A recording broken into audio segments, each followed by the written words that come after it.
hear me? Y'all ready for this? Run from it. Best me runs Dominate what I just played against and make his ass quit. That's our. Happy Monday. Welcome to another episode of The Opening Kick. And guys, I know the summer's here and you think sports are ending, but the fireworks are just kicking here at The Opening Kick, man. If we can have a conversation as lively as me and my man over here, my co-host, the star of the show, had on our phone conversation today, y'all better buckle up because you're in for a treat here on The Opening Kick. But before we get going, let me introduce my beautiful and better at this co-host than me. And look, I don't know if you've noticed, this guy just keeps showing up all over the network. He's down there. But first of all, I got to give some love. My man, Gerald Smoke Dixon. What is up on this Monday, sir? One of us got the right color on. Oh, Lord, here we go. Yeah, get ready for the second segment. This shit's getting real. Uh-oh. Mm-hmm. And below him, Do I need the to man, step out? the myth, the Bama Standard parasite. Sorry. Oh, hold on. Yeah. Time out. Was that Here we too go. below? We're not going to do this. We're not going to start the day off.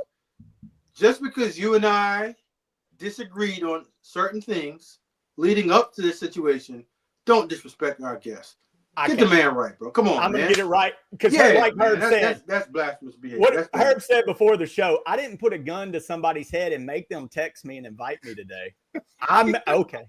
I'm behind the scenes. I may have invited the guy because I think me and my man over here, Smoke, have enjoyed his presence. And look, Herb is all over the network and for good reason. Herb, he's a valued asset. He brings some stuff to the show and he promises us bourbon. Herb, how you doing on this Monday, sir? I'm scared to say anything. I honestly have no idea what's about to happen. I'm happy to be here. Ooh. Ouch. Ouch. It's going to get live. Look, well, I'll tell you what's going to happen. We're going to give one final bow to a practice. I'm not going to call it a day. I'm going to call it a practice. And then we're going to get into, like, unless you've been sleeping under a rock, or I guess my man Smoke was a part of this negotiation, Tennessee had something go on with their starting quarterback this week that sent shockwaves through the college football nation. We are going to touch on that from our angle.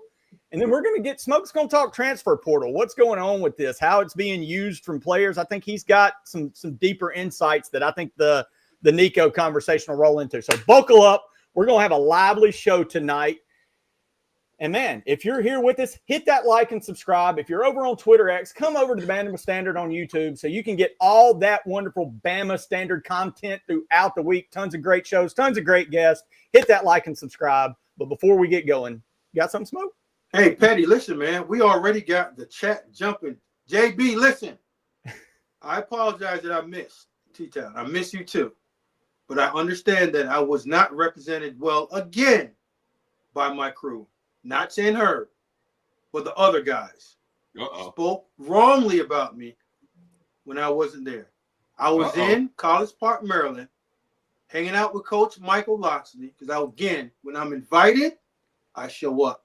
When I'm not invited, I don't show up. My mother used to say this to me all the time. No bones provided, no dogs invited. And it can't be a smoke-free campus because smoke is everywhere. Keep pumping it in, my man, JB. Love it. Well, as you see, Smoke, always here not to be controversial, is wearing a shirt. I think he might have got Nico's NIL money that he didn't get out of Tennessee, but we'll see. But before we get to that, let's put a final bow on A-Day. Look, I know we've talked about it all over the shows. I'm gonna let y'all give some final thoughts, and I'm gonna fire some questions to you guys that had seen practice and were at a practice this week. But before we do that, Smoke got sidetracked. Let's give a little bit of love to the people that keep the lights on here at the Bama Standard. Oh, because the lights are about to get turned out on your tail, man. Yeah, about to, man. Listen, this whole Nico thing got you all peppered up, bro. Got me excited. Listen, I'm gonna get after you. But we got Tennessee people already in the chat. I'm ready to get to this. We're going to get some Bama first, but we're going to get to some realrockstone.com. I got to get that stuff in my man Smoke's backyard, but we can get busy during the dude, every time I talk to you, we get cut off. We get on to something else. So it just happens to every time that I need Real Rock to present themselves to me so I can make my backyard look wonderful. because I know you guys got the best product on this planet Earth. And when y'all do allow me to get it for the 5-finger discount, Wow. then Hey, whatever you can take out on your own. Guys do real good business. I got a backyard that's gonna be laid out in any type of way that I want. But go ahead, Petty. I ain't gonna say too much. I'm not sure about 5-finger discount, but we can't hook my man Smoke up, and we can definitely hook you up with some of that beautiful natural stone. I know you've seen it. If you're building that dream home, inevitably you've seen those homes and said, man, I want that stone on my house. Well, today's the day. Go to Lambstone at realrockstone.com, located in Ante, Alabama, one of the oldest, most trusted sources in the state. If you tell them we sent you using the promo code the Bama Standard, you will receive 10% off your purchase of stone. Maybe not the 5-finger discount, but 10% is still a nice little penny off of a stone putting on your house. Give Lambstone some love today, realrockstone.com after the show, of course. With that said, man, let's get into it. A practice recap. My man, I'm sorry I had to do it because that's what it was. Herb, take it away, man. Herb, what did we see at practice, man? What did you draw from that? I mean, so here's the problem, especially for like kind of an untrained eye like me. You end up watching the quarterbacks like 90% of the time when you're out there. You know, you look around at other drills and Mike, I wish Mike was on here. He's got a wrestling thing he's doing tonight.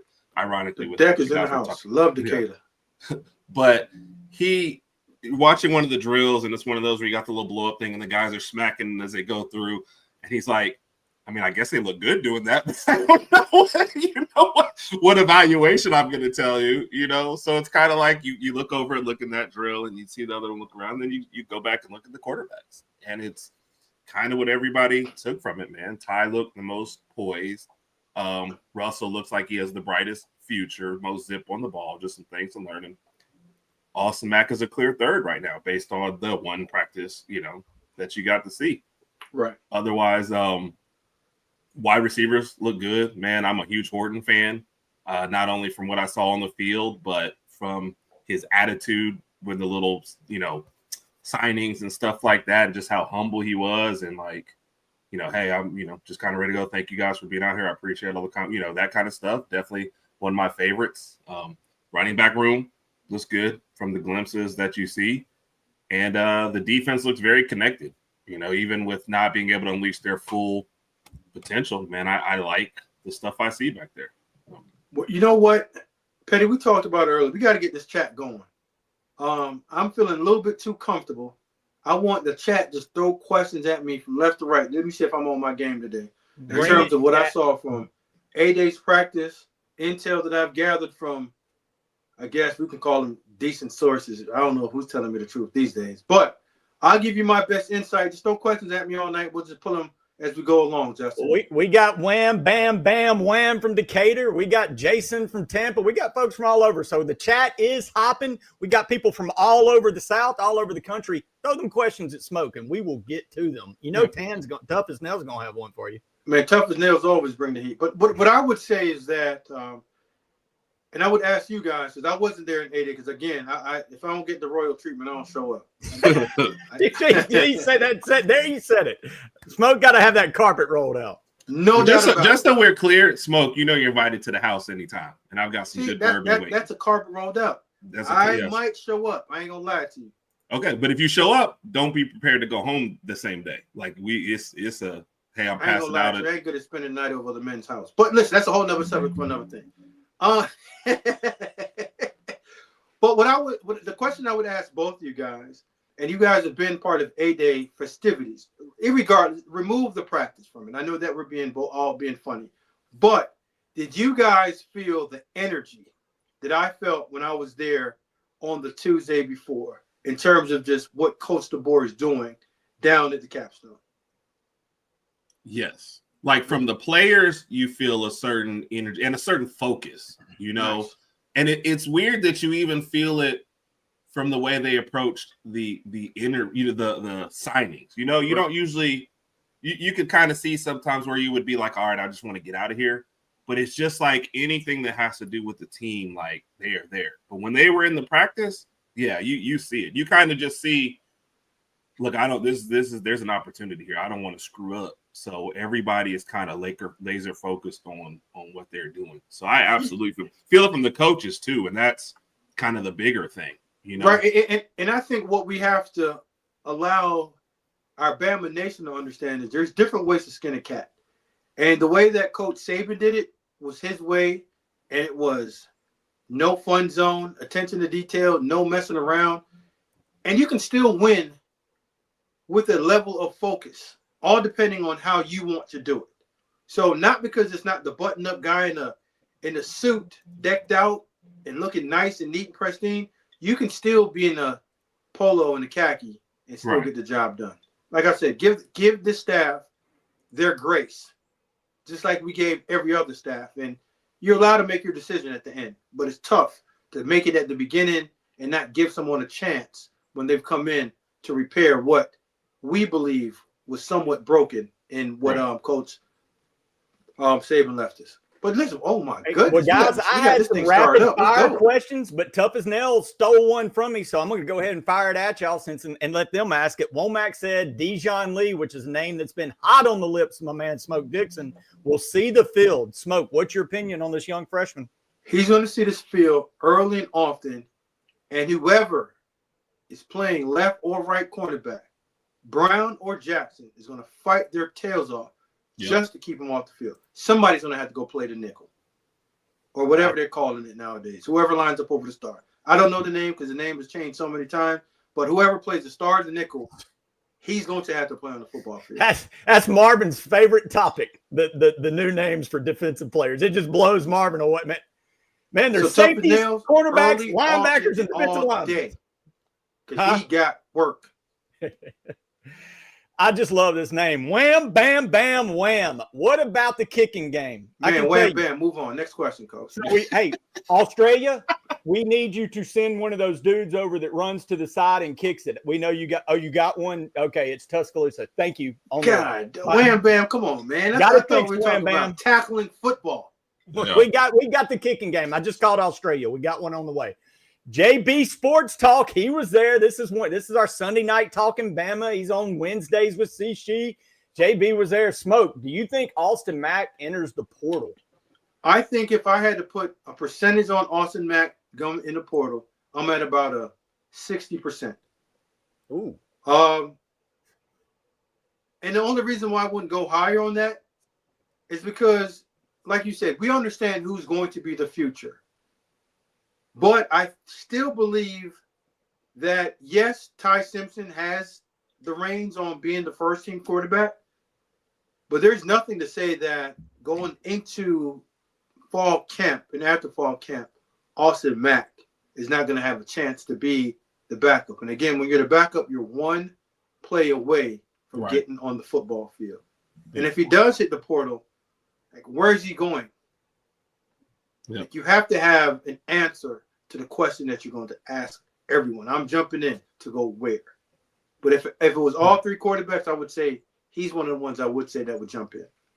Yeah. Can I say something on that part real quick too? I know that was a smoke question, but the thing about him leaving this late, you can't go to another SEC team unless he wants to sit out a year. So that would just slow him down anyway. Right. And now he's going to have to find a team this late that would need a starting quarterback, or he would just be right back in the same position and with very little tape on him from other people, unless he's trying to put his own stuff together. So I ain't watching that. I ain't watching that, Herb. If you put his own together and send it to me, it's a wrap for that. I'm thinking like the Zion Williamson. Let me throw out all my own highlights to get myself draft. But that just to me, it makes it a lot harder for Austin Mack to want to go right now. And we caught some flack yesterday for saying he looked, like the third best out there. And I'm like, look, I watched one practice. Okay, I don't have eyes on everything.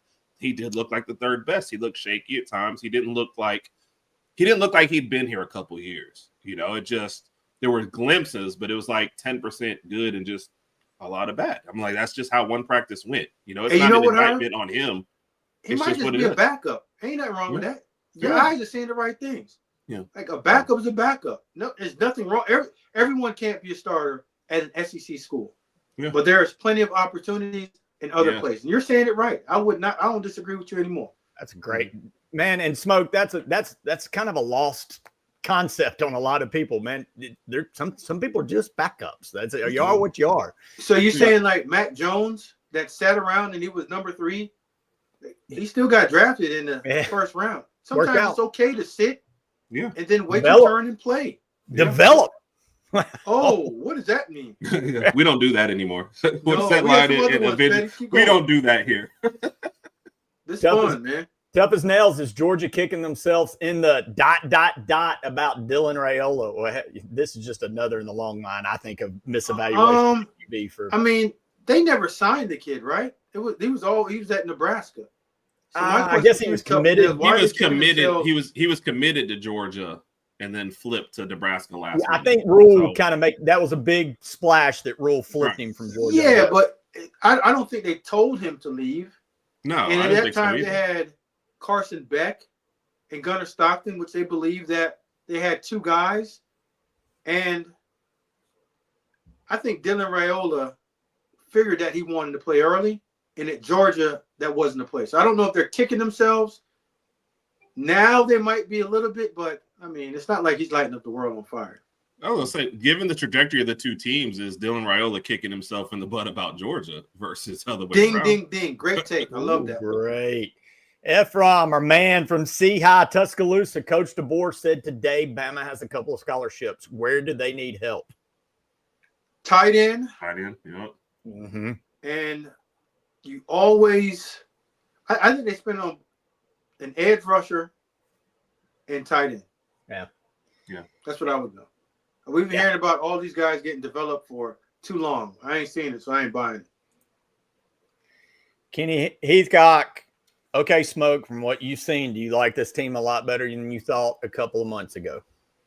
Dang, Kenny, I never said I hated them. But just going and seeing them, I still feel like this is close to a 10-win team more than last year, just because of Coach DeBoer having his stamp on it. Yeah. And having his group of players there from his own recruiting class, meaning this young freshman class that he's signing, that's there from the early enrollees. And they're having a splash and an impact on the team. And like I've always said, this is three teams that they're closer to one team than they were three teams a year ago. Because you still have Coach Saban's guys that are still there, the guys that Coach DeBoer brought over, and you still have his guys that are there. The guys that Coach Saban left are buying in a little bit more to Coach DeBoer and understanding what he wants and what he's demanding from them. And the young guys don't know nothing. So they're going to go with what they know right now, which is Coach Kalen DeBoer. So they get closer to one unit, one team.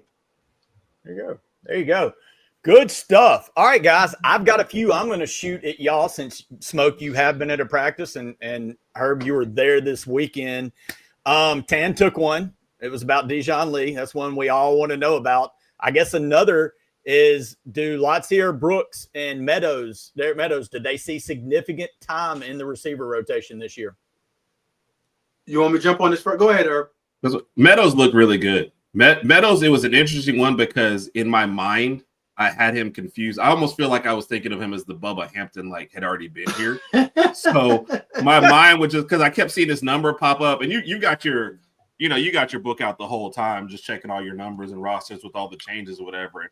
He pops up 3, 4, 5 times. Mike sitting next to me is like, yeah, he popped up. I'm like, yeah, Meadows. In my mind, he was already, I was like, oh, Derek met, like, he popped up a lot more with a lot of under the radar stuff, but smooth route running, getting open catches. So I definitely saw him a lot at this last practice, and I think he's going to be a force as well. So the only reason why I would say he's going to have, I don't know significant, but he's going to have to play a role. And understand that it's just still college football. Receivers need to play special teams. Like, you guys remember the days that Derrick Henry and Trent and all the first-round running backs and the Calvin Ridley and all those guys, Smitty, like, played special teams? There's still a role in that, and that none of us are immune to going in and going through the grind of getting on the football field, of proving yourself on a particular team. Like, special teams is a unit in itself. So when you have Ryan Williams, Jeremy Bernard, Isaiah Horton, you have Latsier Brooks, Rico Scott, Derek Meadows, right? And we haven't talked about Hale yet. So it's a 5-man rotation, and typically you go into games wanting to play 6. And if you're a good receiver coach with a talented receiver that you need to keep engaged all year, and I hope I'm speaking to somebody that's listening, you find ways to keep them locked in. Because the last big-time receiver that we did not keep locked into the game plan or playing, they got up and walked out at the end of the season. So significance, that's all on him. But there should be a role for him to play and to get into games and keep him active and engaged into the development of being a good college football player on special teams, and then whatever reps and opportunities that he gets in the passing game. Good stuff. And you mentioned a name. You mentioned Isaiah Horton. I think he popped off all spring. I think he kind of took it by storm and opened a lot of eyes. And that brings the question, does he take heat off Ryan as the number 1 and become that solid number 2? Or is he good enough to become the number 1 and be able to put Williams as the guy that moves over and you put mismatches over the field? Ryan Williams is going to be number 1. If not, he's going to transfer. Agreed. Let's not even beat that horse up anymore, right? Yeah. But just throwing it out there.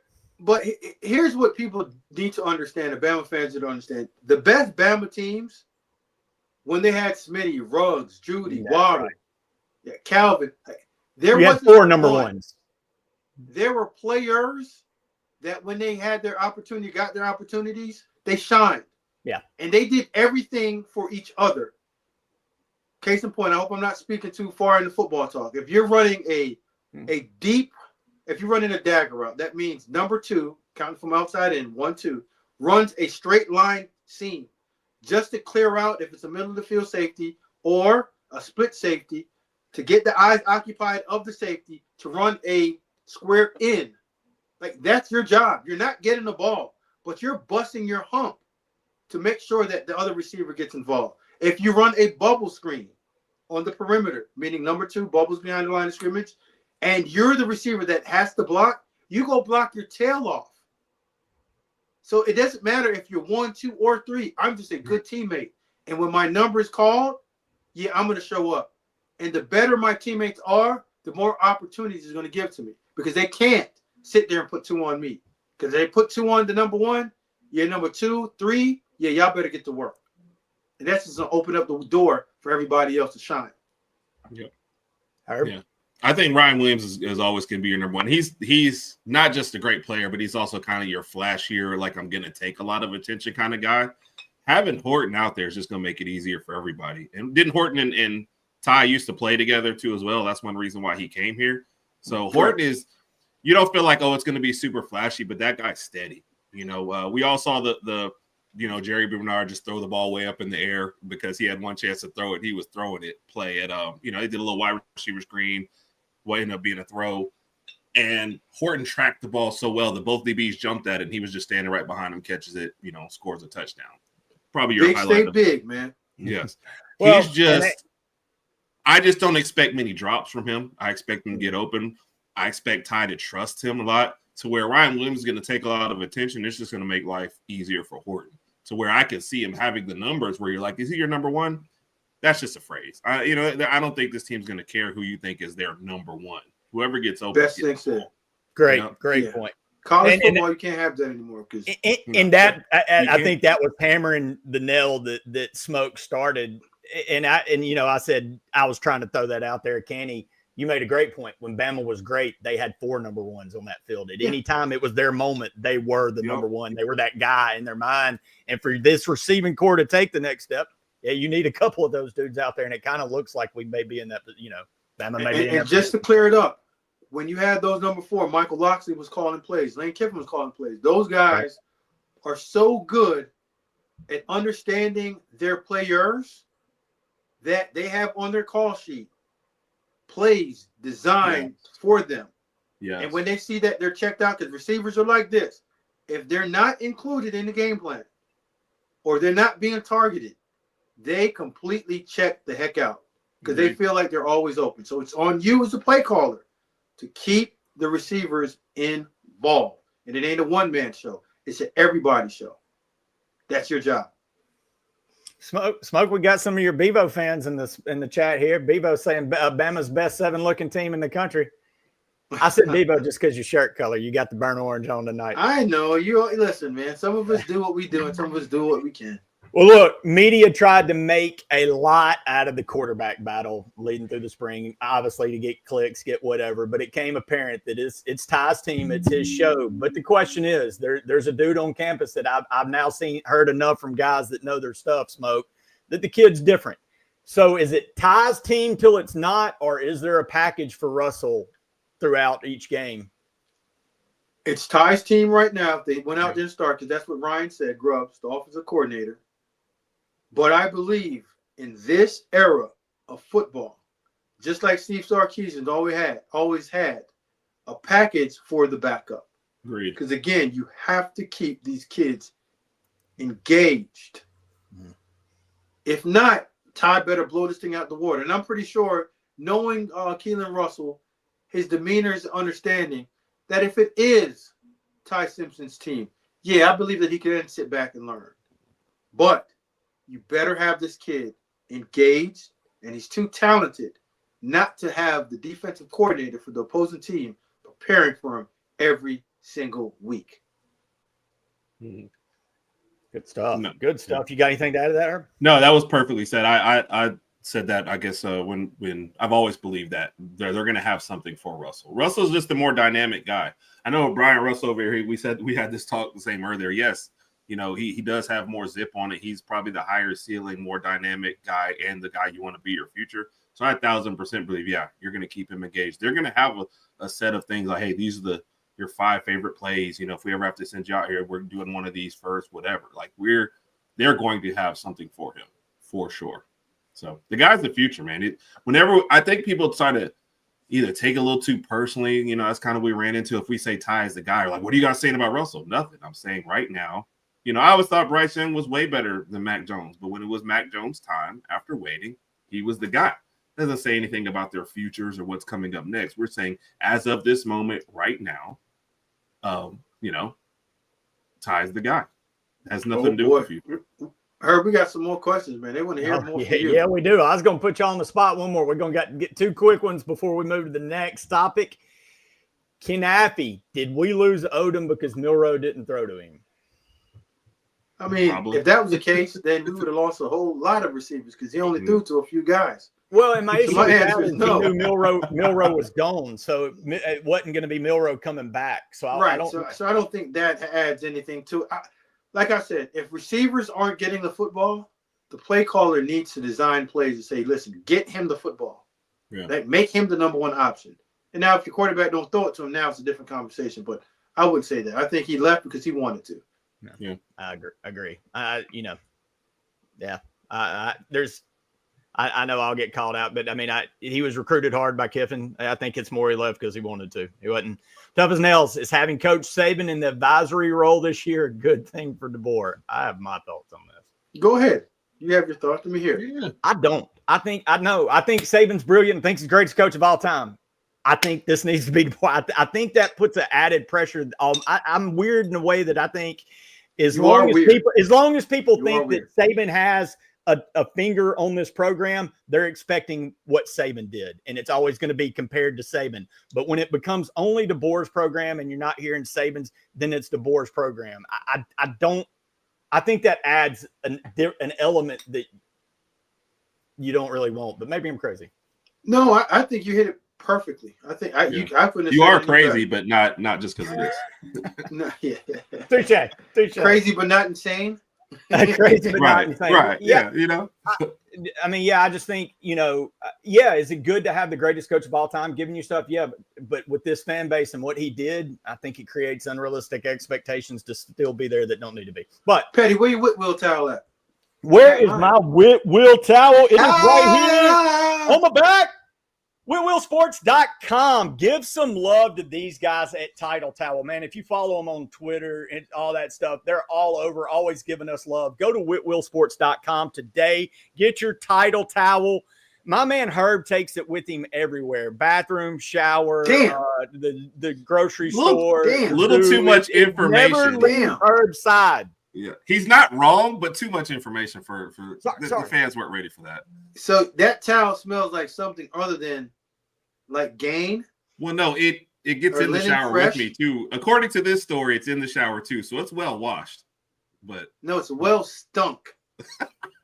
Yeah. Whatever you do, go to whitwillsports.com, tell them promo code standard and get 20% off. People were about to click on the link and now they're rethinking it like what? No, Whitwill. Hey, listen, Whitwill Sports just need to send you a bunch of them. Send a whole stack. It's a whole stack, so you can wipe your beep, beep, beep, beep, beep, beep, all that stuff. Before we get to the Tennessee situation, I got one last. I'm gonna put y'all both on the spot. Give the Bama fans who's the surprise player, who's the Hubbard next year that you're not expecting to step up and becomes the guy, the name. See, when you throw the guy in there, that means like. Well, not the guy. Who's the name you're not expecting that's all of a sudden becomes an everyday player? Hubbard was not a guy I think everybody expected going into the season. He kind of became Yeah, he didn't become a guy until someone got hurt. So like that's like an asterisk by it. But he still stepped up and took the role and did a good job. Yeah, he did it because somebody got hurt. If the player didn't get hurt, he wouldn't have been like heard of. All right, so you're just asking for a name, Petty. I'm just giving you a give me who's a player people aren't expecting to make waves next year that makes waves. There you go. I'm going to say young Dre Kirkpatrick, baby Kirkpatrick. All right, Stephen M would love you right now. Because I think that I've heard whispers. He's going to show up on special team. Keon Sabb is going to be somewhat working his way back in. And there's going to be opportunities in sub packages for young Kirkpatrick to show up because when given opportunities this spring, Buddy's been on it all day, ready and making plays. Legacy Bama guys, man, love them. I've heard Dre look really good this spring. Herb, you got one? Not really. I don't know if this actually counts. Draylon Washington might be a guy that I think and like I said, look, you get snippets, right? But on 2 runs back to back in there, we saw the kind of cut outside show a little bit and the hey, I don't see it working. Let me head up the middle and get whatever I can. And the phrase muscle hamster coming from Stephen M. Smith definitely describes it. Look, I didn't know it either, but look, that's Stephen M. said it. So I'm gonna go with that one as one. And a name that I didn't get to see as much, but has been thrown out, Cam Calhoun. People have been talking a little bit about him, so that's another name. I'm not really a defensive. Hey, Calhoun is strappy. Yeah. Sticky in coverage. Like I'm saying, the secondary, those 2 starters are going to have to fight like heck. Yes. Jackson and Brown are going to fight like heck. Larry Large says Cuevas. Yeah. But he was back. He was in a boot. Disagree with you, Larry. I think he was in a boot though this past weekend, so we didn't. Yeah. Bring that question up real quick. Let me address that. Yeah, Ken Abby's coming out. I love it. Bring it at Smoke. Would you rather have him not stepped up Smoke? Ha ha. You just don't like Hubbard. He just wanted to do the ha ha part. Yeah, he wanted to do the ha ha. Listen, I love that you're being interactive, and I love the fan engagement. I love that you keep the chat going. I'm not saying anything about him not stepping up. I'm happy that he got coached up and he was ready for his opportunity. All I said is that if a player does not go down, we don't hear about him. But I don't dislike any of my Bama brothers. I love them all. Even the ones that can't play dead in the Western League. Wow. Oh. And Smoke's not saying that while they're not here. He will tell them that on the sideline after a play. Yeah. I love them. They're my peoples. But, I mean, the good ones and the bad ones, as long as you line up and you got that Clemson and you've been through practice and a 2 a day and you Sapphire, you good with me.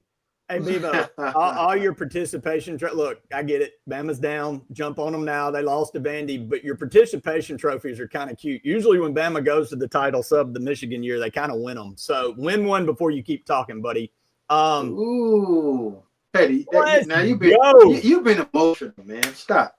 Guys, hey, I got to give them some fire. They go fire. Bevo's been throwing them out. I love that you're in the chat. Who's going to help y'all beat Vandy? Here's who's going to help, right? Ty Simpson, the offensive line, the defensive line. Ryan Grubbs is there as the offensive coordinator. He's going to help us put up more points. And that's how we're going to help beat Vanderbilt. You see that, Petty? Answer the question without being reactive. Being Smoke the diplomat. Is Bevo just Chris Williams renamed? Like, did he just claim a different team? I hope not. I hope it's a real Tennessee fan, but it could be Chris Williams. He knows more about Alabama than any Alabama fan. So. Isn't that a Texas fan, not a Tennessee fan? You just insulting this guy all over with. Well, they're all tea and they're all that weird orange color. Speaking of that weird orange color, it got weird on Rocky Top last week heading into their spring game. Man. Whispers came out that Nico was holding out for more money. Daddy got involved. Coach got involved. And next thing we know, Nico is no longer involved.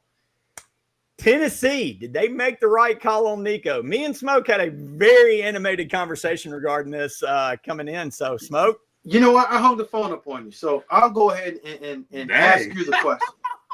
All right? Because what you were saying was 110% trash. Correct. Okay. What was your initial thoughts when you heard that he was no longer a part of the, what do they call it, the power something, power, whatever. Power T. Power T. Power T. Power T. Yeah. What was your initial thoughts? I thought it was crazy because, I mean, he's your starting quarterback. He was the number one kid coming out, but I was actually, I know we're not supposed to do this at Alabama, but I was actually proud that Tennessee said, "No, man, enough is enough. You're asking for too much, and we don't value you at that. See you, bud. Go get it." So what's enough in the current market in college football for a starting quarterback that got you to the playoffs last year? What's too much? That's the question. There's all these variables. So what? No, you said it. We're going to continue the conversation that we had on the phone. You said it's too much. What's too much? What's the price of winning? Everybody, don't forget your title. Tell how they're doing it. Yeah. What's your price of winning? When you're paying $2.5 million and you don't believe that player was the vital player that got you to those playoffs, right? And he's asking now for more money.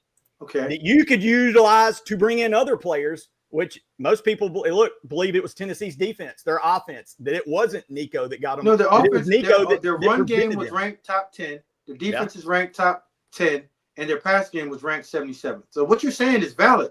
Yeah. But my question to you and majority of the world that's beating up this one young man, that it's too much to pay whatever he was asking. We don't know if he was asking anything. That's what you heard from one side. And all I've heard is one side. Everything is Nico, Nico, Nico. So my question is, Tennessee does not have a general manager.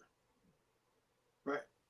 Embarrassing that an SEC program does not have someone that is supposed to intervene between player and representation. Because whenever player, coach, dad goes into a room or have a conversation, that's not a business conversation. That's a family conversation. And just like you got real hot and heavy a couple of seconds ago, it becomes emotional. Now, I've been a general manager and I've been around a lot of deals. My job as a general manager when I was working for Coach Loxley was to make sure that none of those deals went sideways before we handled the business portion of it. Because look at it like this. Nico's dad is representing Nico because at that point he had zero representation. Right? You're going to say, I'm glad you didn't pay the player. But whenever you allow a parent to come inside your office and dictate to you what they think about your team and what they want, you're now subjected to anything that I want. But when you make that hard line of saying, okay, we're talking business now. On the business side of it, this is what's going to happen. So we're not going to put emotions into it. Because to my knowledge, have you ever heard anything negative coming out of Knoxville, Tennessee about Nico? No. Nope.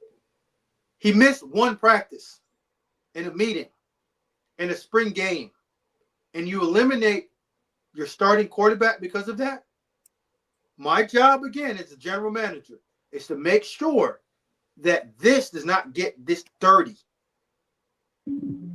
Because before it gets to you, Coach, I'm going to make sure that I get a hold of whoever is his representation of Nico. If it's his dad, it's fine. But, Coach, you ain't never going to get it. It's not going to cross your desk. Because once it gets to you, you're going to say, hell with this. And it now becomes an emotional ego test between two men. One dad and one the father of all of the team. And you're not going to ruin my locker room. But dad is saying, hey, you're not going to talk about my son that way. And yes, he does deserve $4 million. So you just got rid of your quarterback and you're happy because you're a Bama fan. But right now you have two guys on that team right now that have never played in a college football game. You have two players currently on your roster that right now, if we start playing tomorrow, you're a one play away from going to a walk-on. But you're happy about that because you told him to get the hell out of my building and you're not going to screw my team over. But did you cut your nose off to spite your face? But what precedent are you setting if you do this? Because you do that, and then your next James Pierce said, wait, hold on. So Nico's dad just come in and said he ain't playing unless he gets more money. Hell, I'm the reason our defense was top 10. Nico was 77. I'm the reason we got there. Coach, I'm out. I need $1 million more. Cool. Cool. Now, again, don't talk to me about playing time. Don't talk to me about money. You have to understand your value. If you contribute greatly to the bottom line of business and football, and that's wins, then you can come talk to me. If I have 5 other defensive ends behind you, I can tell you to walk the hell out because number 3, 4, and 5, I'm okay with. But you have to know the value of your team. Now, if Coach Heupel feels comfortable with his quarterback situation, kudos to him. But I'm not going to feel comfortable if I am in charge of their personnel having to go poach or find a veteran quarterback to come in the fall to learn their system and get us back to the playoffs. Because last time I checked, 7 wins to get you ran up out of Knoxville. So again, you're making a decision because of a spring practice and what your locker room is supposed to look like. It don't get to the locker room if you have someone that's handling this before it gets to you. It never gets to this if you don't allow a parent to come into your locker room and your building to dictate how your building is being ran. So everyone wants to point the finger, including you, Daniel Pettey, at Nico and the family.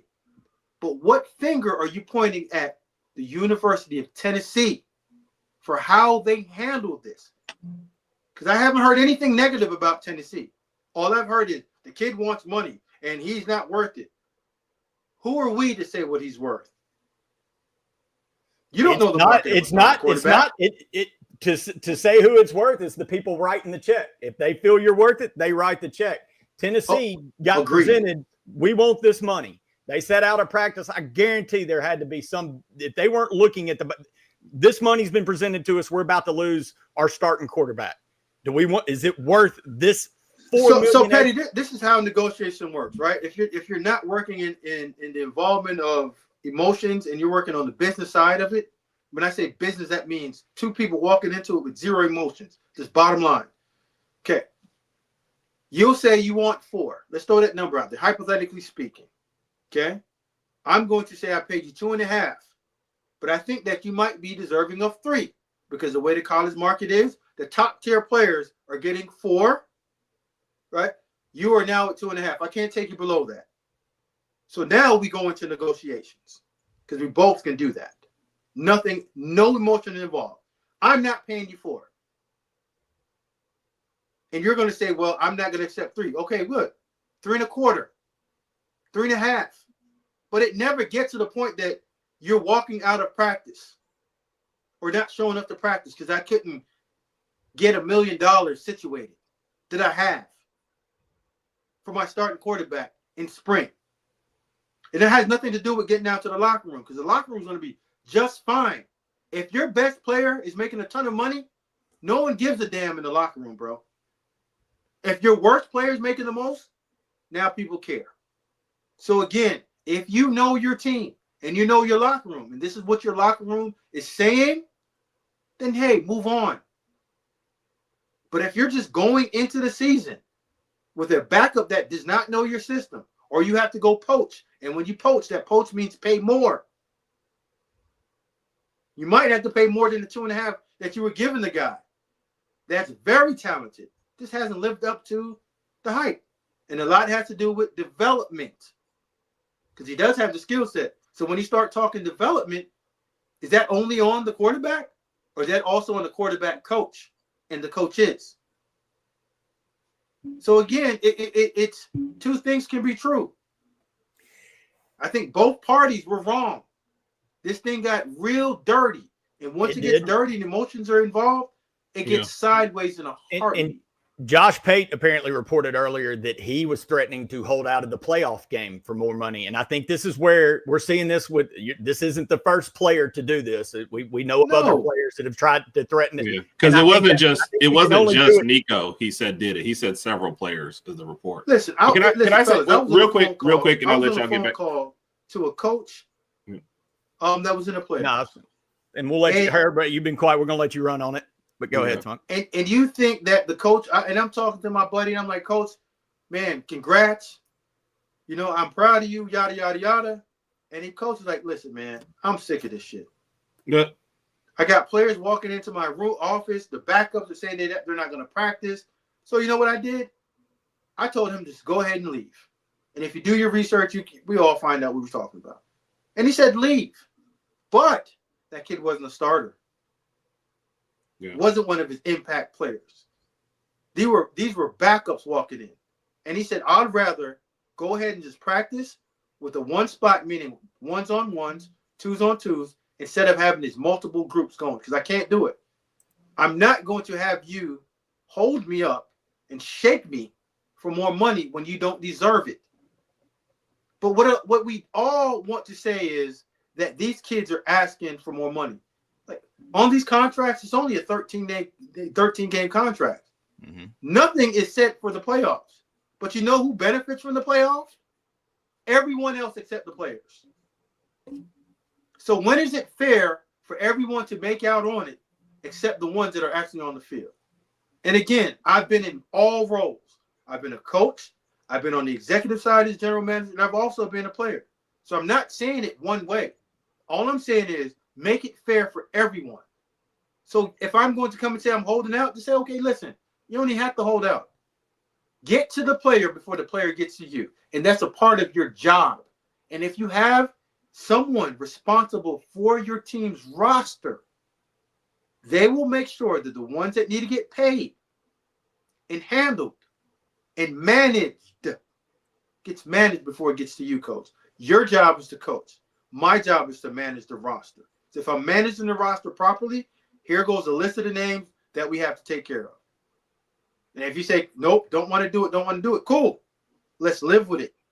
We got a question. Let's get to it. Yeah, well, Herb, before we get the question, man, Herb's had to listen to us go at it for a minute. Herb, you got some thoughts on this? No, well, the most interesting part of this to me is how many stories come out now that Tennessee is, walked on from and picked aside, and now we're starting to get like, in the bowl game they did that.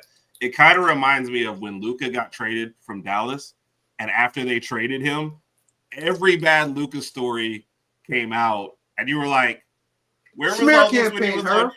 Yeah, where was that smear campaign? Yeah, so I can boil it down to the simple that I think he was worth 4 based on what he played last year. No, but I'm not in the situation. And the best point I think you made in there, Smoke, was they did the negotiations in the worst way possible. Like, look, my dad loves me. I agree. Right? He should not go to anybody because agents have said this before. When you go into the negotiating room, it's very personal because the team is trying to knock you down a little bit to tell you this is why they're not. They'll hype you up all year.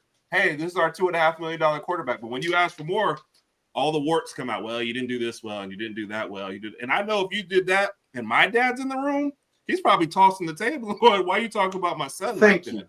So you can tell when this all breaks down. But I don't like, and I'm a victim of this too, because I'm reading the stories like, yeah, why do all the stories come out at the end?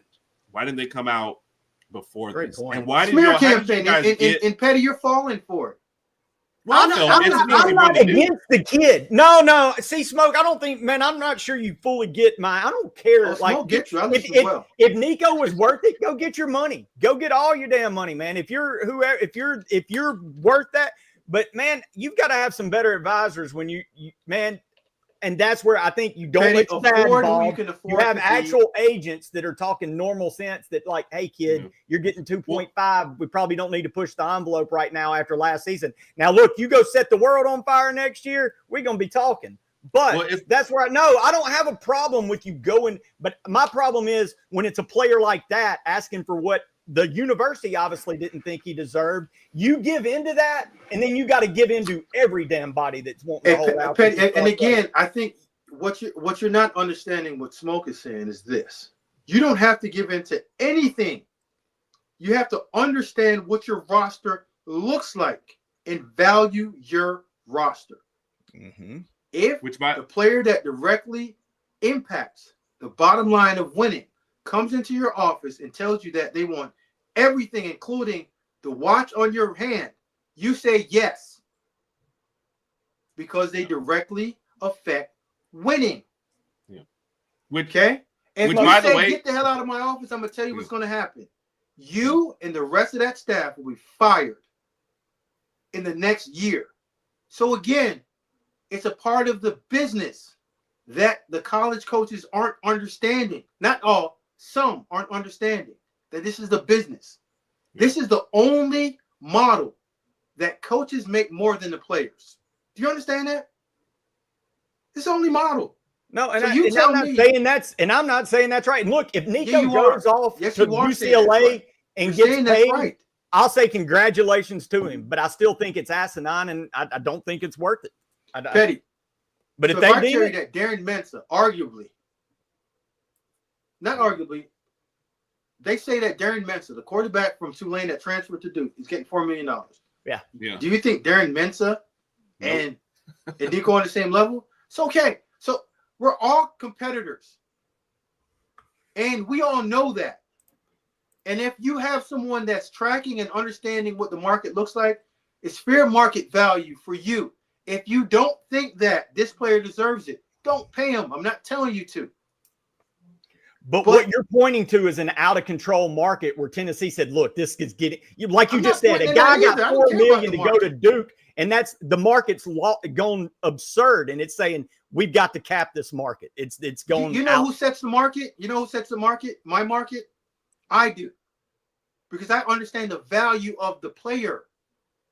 If you don't understand the value of that player, dude, then you don't understand your market. Because you know who sets the market here at the opening kick, Smoke? People that give super chats. Go ahead. Let's get it. Jeff Merriman, 1999. NIL will destroy college football. For one, teenagers young cannot handle this kind of money. AC Carter said the same thing on our show. NIL plus no. Wait, before you get to that. AC couldn't handle it. Not a teenager. I was a teenager. I can handle it. Smoke, you were a different dude. You were different than 99%. So again, don't say teenagers. Just say, Jeff, the teenager that you know or you yourself couldn't handle it. I don't have to handle that. I have a financial advisor if I'm making millions. So don't tell me that I go out and I bust my hump every single day and work my tail off to get what I believe and I deserve that I'm supposed to get, that I'm not supposed to get it. While a coach that can't coach his way out of a matchbox is getting 3 times what I'm getting. Let me ask you a question, Petty. If I told you that Cam Ward should have been the highest paid employee at the University of Miami, would you say, no? No, I'd agree. Okay. So we can't say that. Keep on going. I appreciate the super chat. Keep it coming. NIL plus transfer portal is a total disaster. Number 2, 3, do away with all NIL, only transfer portal. 4, NFL pays players who make it. So if I don't make it, so let's go back to Tim Tebow. Tim Tebow said he does not get drafted in NFL. And he's one of the people that, like, one of the greatest players in Florida history. I won't even say SEC because I don't believe that. In Florida history. You don't think that Tim Tebow has a market value? You think that if you go to Neyland Stadium and there's 100+ in there, that there's a player that should not get anything? They should get this education that you believe that is going to make us a ton of money? No. Come on. Like 5 years ago, though. I get that the transfer portal and name, image, and likeness has a play in college football. And I think that we're not understanding the difference of pay for play and name, image, and likeness. It's my name, it's my image, and it's my likeness. I should be able to get whatever I can earn out of that. You can't take Gerald Dixon from me. But what they're getting is pay for play. They're not doing name, image, and likeness shit. And it went a few years ago. But there is a value on these players that for decades, forever, until a few years ago, they weren't getting anything. Everyone was benefiting from it. And that's where the argument came in. And that's where I was fully for it. I'm like, who's the kid at Georgia, the receiver that got in trouble for selling his shirt and autographs? I'm like, it's his fucking shirt. You talking about AJ Green, bro. AJ Green. Yeah, I don't know. I was going to say Green, but I couldn't think of AJ. No, and that's BS. But you look up in these, you said it, 100,000 people, and they've all got that number 4 jersey on up there or whatever. Yeah, man, that kid should get a percentage. The university shouldn't make all that money because that number 4 out there is the one making the plays. All for it. But everything was good. But we went from that to until player empowerment came into effect. Once you gave young people the ability to say, I'm not, or LeBron told the world that I'm going to take my talent to wherever I want to, the whole world's like, oh my God, the system's broken. No, the system's not broken. This is a system that the adults asked for. And now it's getting ran over, you guys. Deal with it. Hire the right people to take care of it. And again, Tennessee, if you had a general manager, maybe you could have got ahead of this. Can I say one quick point on this? Go. If they had regular representation and a general manager, if he really was thinking about holding off on a playoff game, this should have never made it to the last day of spring. Like, this should have been handled in the fall. And I think everybody's perception of this whole thing would be different. Look, we can all argue all day long if you think Nico's worth $4 million or not. There's going to be on both sides. That's fine. But this should have never got to this point. There is no way on the last day of spring that your starter, like if Ty Simpson right now was asked for more money and we let him walk, we would be on the university going, how did you guys let it?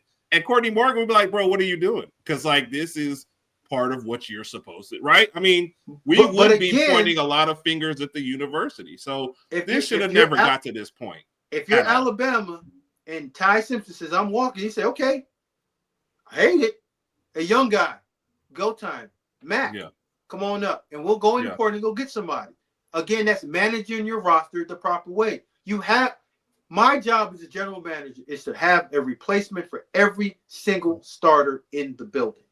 And the only reason why you guys aren't the same is because experience and playing time. The talent should be equal. And if the talent's not equal, failure on my part. As the one that's bringing in the talent into your building. So again, Petty, I'm telling you, it seems like everyone's pointing the finger at one side.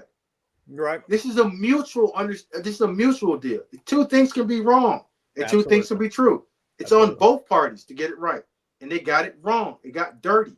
Now you're in the portal, hustling to find one, and I don't know if you're going to find one that's better than Nico, talent-wise. And that's the problem at this time. How you going to find? I mean, it's getting late in the game to go find. And what you're going to do is affect another team. You're going to go steal some other team's quarterback who is working into the season to him, who's like, hell, now I can go to the SEC, and it just the cycle continues. But it's where we're at. But Smokey make a beautiful. I think the beautiful point in all of it is it's these programs that are still lost in the old ways, and coaches that want all this control in college don't understand. They all want the NFL game. Well, NFL coaches don't get involved. They have GMs. They have agents.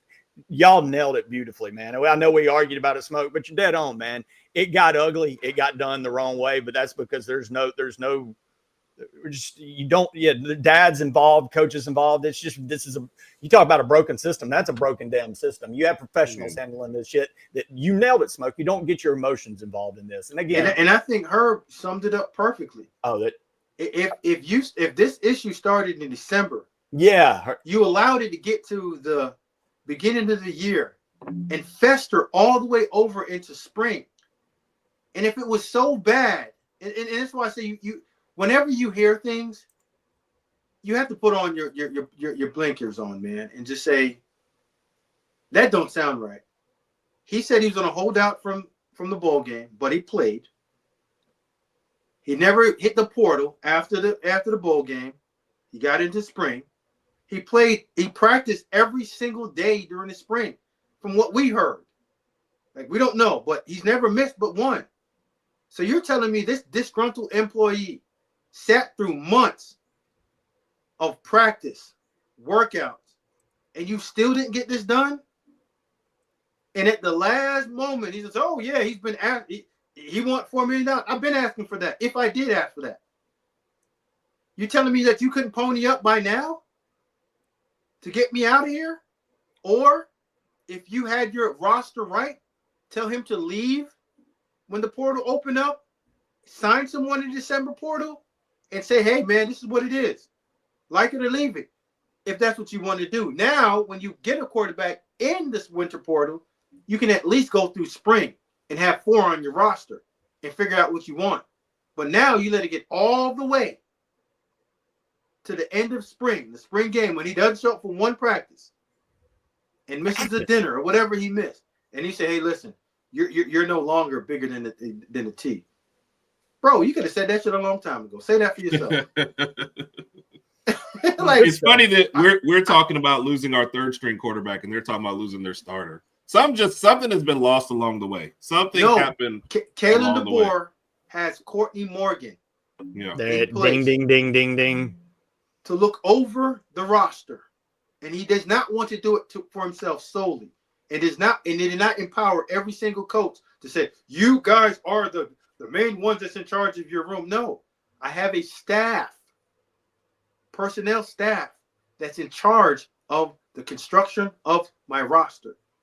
Meaning I don't want this to get to me until it has to be a final decision. And weigh all options before you get to me. Call every one of our money people to make sure that we can get this money. $1.5 million, Petty, is peanuts to the power team. I'm telling you that right now. Well, look, and for everybody, I took this side of the argument that's like, man, hopefully this sets a precedent that you can't just hold out and keep asking for more money, break the wheel, whatever. I don't think it will. I think Nico's probably the beat's going to go on. He's going to get paid. Tennessee will find the next guy, and those stadiums are going to be full. Footballs, man, look, for everybody, and Neil was talking about this on their show earlier today, and I couldn't agree more. Everybody's talking about how broken college football is, but yet those numbers just keep going up, and that money just keeps going up. Is it breakable? I'm not even sure it is, because you can say it's broken, and the money just keeps pouring in. Yeah. Petty, until a coach that asks for $14 million or $17 million, $20 million, whenever they come back, and they say the board of trustees says no, yeah, you can go find that money and pay the right ones. And the right ones impact the bottom line. WIN. What's important now? Winning. Scoreboard. Tough as Nail said, how did Dan Lanning know about this situation before? Well, because he was shopping himself to Oregon. I mean, that's how the Tampa portal works. You ain't letting your coach know, hey, coach, by the way, I'm about to go talk to Dan and see if he can hook me up a little more money. You know that Nike money out there at Oregon is pretty good.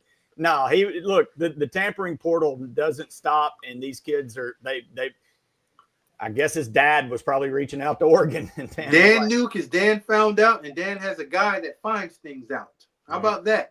You hire people to find things out and get back to you. Information gathering.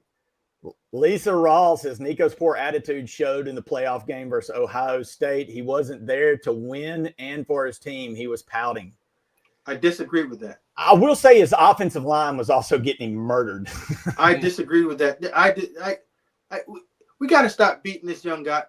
Here's a question. Have we ever heard anything negative about this? No, we haven't. Even to this point right now, when it's the worst of the worst and it's a smear campaign going on, have we heard anything about that kid's character? No. No. So let's stop beating up his character.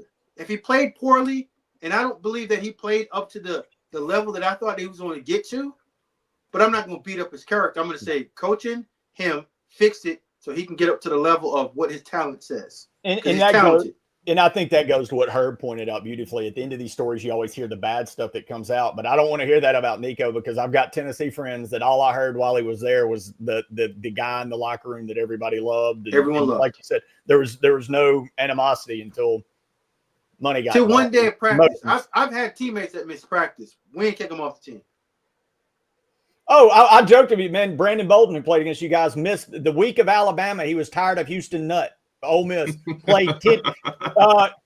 A guy named Tom Brady said he was one of the best teammates he ever had.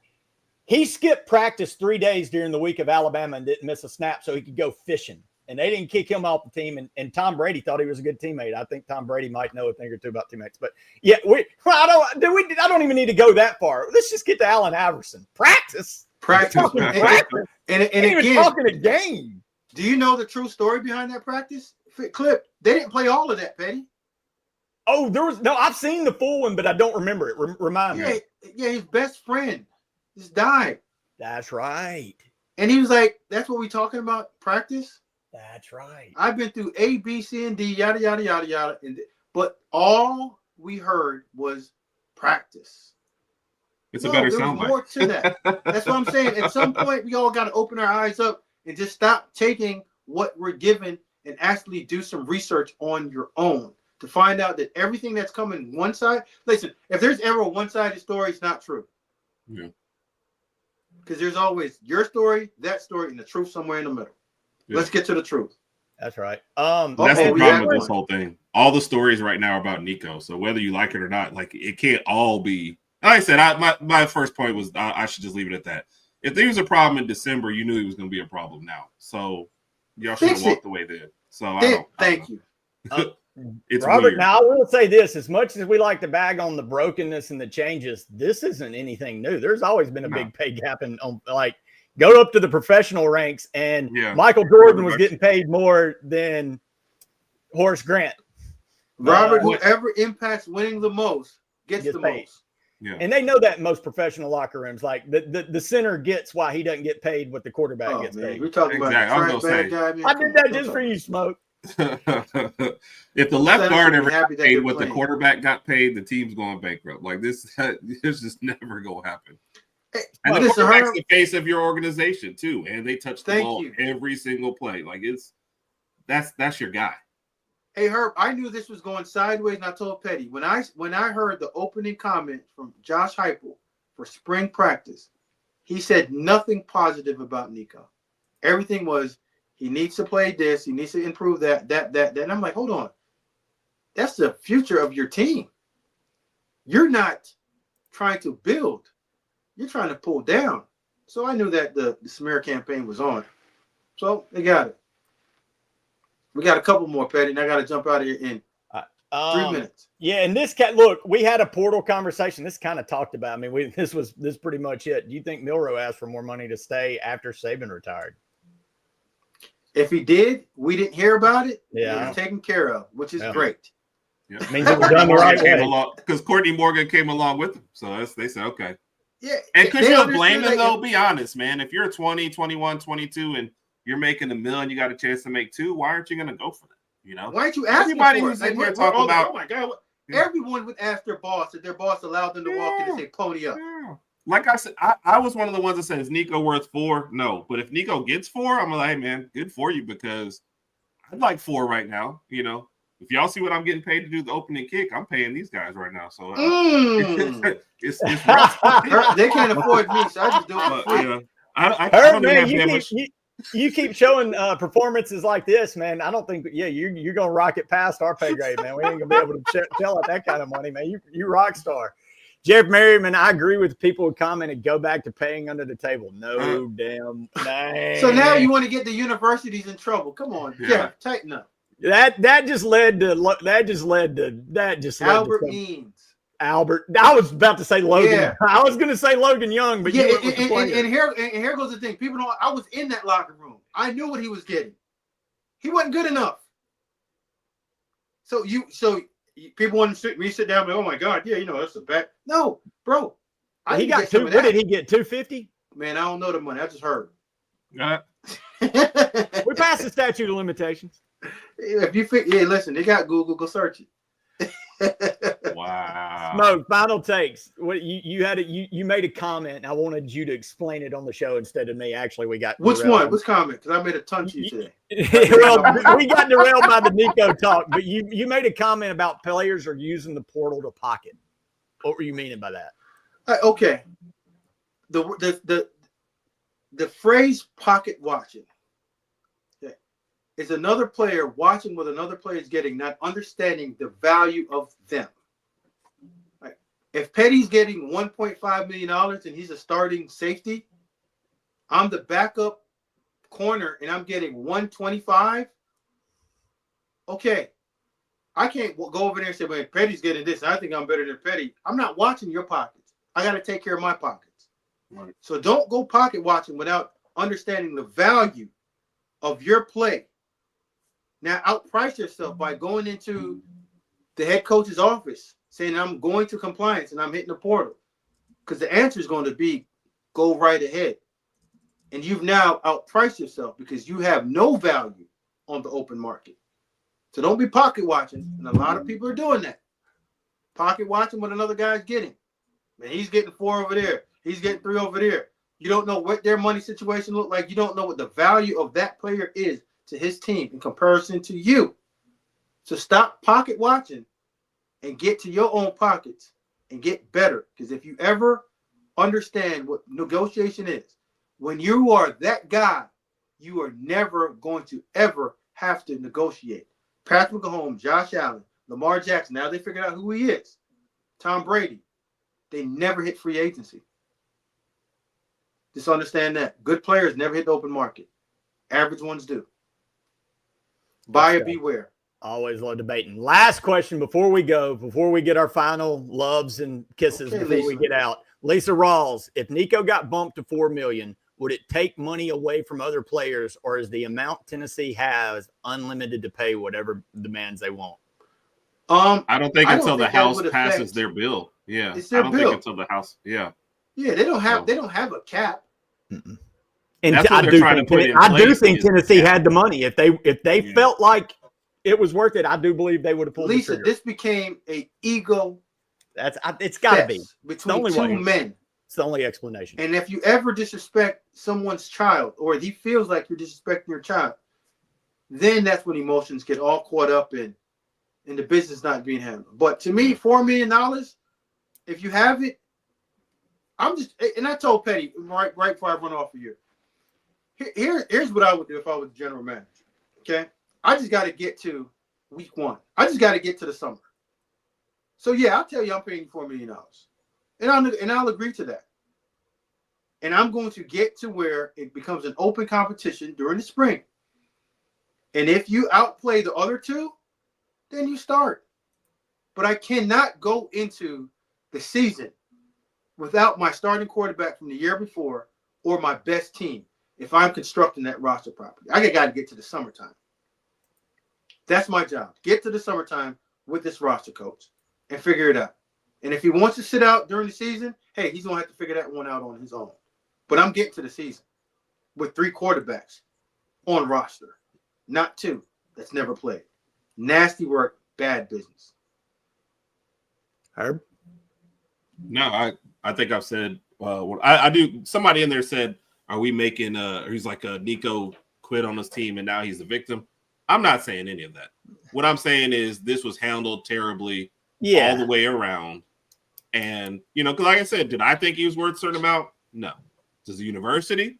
Maybe they should have evaluated, but it should have been done way before. So it's not like we're making anyone out to be one another. What I was making was the parallel, though, between what happened to Luka and what's happening here. It's always weird when a situation goes down and all of a sudden one person gets trashed and nothing else happens. Oh, yeah. So it doesn't make sense. He was drinking. He's always at the hookah. And I guess that was my point. I think Tennessee looked at it and said, they're the ones writing the check. If they valued it, they would have cashed that check. But I'll also be the first one. If someone goes and gives it, if UCLA or some West Coast school says, here's the money, I'll say congratulations, man. Because look, Go get paid. If you can do it, go do it. I'm all about the cap. Go make your money, man. I'm empowered. Everything sounds good until you're 4 and whatever. Yeah. And that's the problem. If Nico gets $4 million and Tennessee is in the tank next year, they're going to be like, "Oh, you guys." Oh shit! Maybe we should have bought that sports car and given that 1.5. But now there's just more pressure on both sides to do better. Man, Petty, how does that sound? That you're gonna listen. I'm a millionaire. You don't need to buy me no daggone car. Like you can't. Why did they throw? Man, reports out there they throwing it in, but reports are everywhere. Come on, bro. Who knows? Everything that's written is not believable, bro. Dude, it was on the internet. It was on Twitter. Oh, wow. So you know what? It's real. Yep, got it. Got it. I read it on the net, Smoke. Yeah. The World Wide Web, where everything is true and honest. In 1997, I looked up Tiffany. Never mind. Wow. With that said, follow the cast. Smoke. We got one more super chat. Let's get this money. One more super chat. Whoa, we got another super chat. Let's get this money. Ooh. Jeff Merriman making it rain tonight, $4.99. The topic no one seems to discuss is that with all this money floating around and gambling cranked up, how many players, refs will now be throwing games? Oh, boy, do we got another hour for this shit? This is my favorite topic. You know what, Jeff? That's an interesting conversation. We got to get to this next week, though. Jeff, this $4.99 super chat just earned you a topic that we are going to talk about next week. Money, gambling, throwing games, because I think college sports have been fixed for freaking ever, and I only think it gets worse with this. And there's one guy that ain't going to say a word about that. One Smoke Dixon. I don't got nothing to do with no gambling in sports. That's blasphemous behavior. That right there tells you Smoke knew somebody in Vegas that, sorry, Bama, y'all lost the game because Smoke was on the take. He just gave it away right there. Wow. Smoke may drive down and kick my ass up. He gonna jump through the screen. he may murder me on that one. You're not even gonna get no reaction out of me out of that, man. Listen, I told you, I'm all bottom line business. I'm not an emotional creature. You're not gonna get that out of me, Petty. See what you just tried to do? Tried it. Not gonna. I try to get sneaky sometimes, Smoke. 10 toes down, man. Not gonna get me. Try another way. 10 toes down and quicker than most men on this earth. Where can we find you, Smoke? You can find me with my man Daniel Pettey and Herb. Since you back here, you might as well just join us. Herb's part of the party now. He's too good. Opening kick on Mondays at 7 p.m. Central, Bama Standard. Tuesdays 6 p.m. Central. Marvin Constant and I constantly smoking on the weekend. We'll get that to you. And you can find me at some point moonlight with Herb. If he does not send me a bottle of Blanton or Angel Envy, I won't get on it with Saturdays when him and his brother Rod do their incredible podcast as he walks away. You can't give it to me through the screen, bro. I'll just give some love to Ken Appy, Damon Davis, and the Paul T. Jeff Merriman, thanks for sending the money tonight. Over? Tan, we love you. Always in there. Army 3275. Appreciate you joining tonight. FF Rom, that's my guy. See, hi. What'd you bring back from Herb? Yeah, you know what? This guy don't like me. He said Herb's a reasonable one. Yeah, he's reasonable because he agrees with you. You know what, Petty? That's why I never understand that someone is always reasonable or really smart because they agree with your thoughts. You don't have to agree with me. You just have to understand where I'm coming from. No. And if you don't agree with me, that's perfectly fine too. I'm not going to get hurt either way. Well, you mentioned earlier that you hung up. Actually, you hung up as we were laughing after we had just got done yelling. Okay. You know I hang up on you. I told you I had to get inside because I had to help my son study. I had to go jog to get this fat off. HGH, man. Get some of that deer antler stuff that Cochran used to have. Herb, did we get you other than joining our show? Where all can we find you, sir? Basically, anytime the Bama Standard is on, you will now find me. I'm slowly taking over. And also the Herb and Raj podcast Tuesday nights, which will also be soon streaming on the Bama Standard Network as well. So basically, if you log on your computer, you're going to see me. Sorry, guys. So can't disappear. Hey, when the man's good, the man's good. That's why he shows up everywhere. Army 3275 says, Smoke, can I get a Roll Tide? Nope. It didn't even say Smoke. I did that well on purpose. Dang, Roll Tide, Army 3275. Roll Tide, everybody.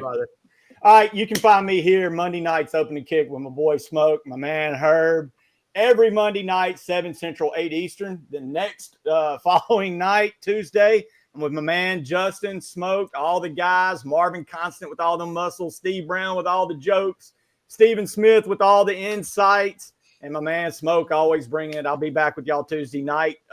We got a guest, Justin. Am I missing it? We got a guest, Smoke, tomorrow night? No, Me. good. Smoke's the guest. And then the final whistle, and that's it for me on the week. Check out, like I said, but if you're on Twitter, X, hit that like and subscribe because we've also got Sishi's show. What's Sishi's show? Why am I forgetting? Crimson Dynasty. Come on, bro. Yeah, I'm messing up. It's even float down the bottom. Crimson Dynasty, 6:30 p.m. They're It's doing always- like every other. They're doing every other week though. I think right now. I've ran out of words. I've talked too much, so that means it's That time. means it's time to Say go. good night, guys. We'll see y'all next week. Appreciate, love y'all. No, they are full time again. See you next Monday. See you next Monday. Roll Tide, everybody. Not gonna get me to say it. Roll Tide. Roll times 2. Tide.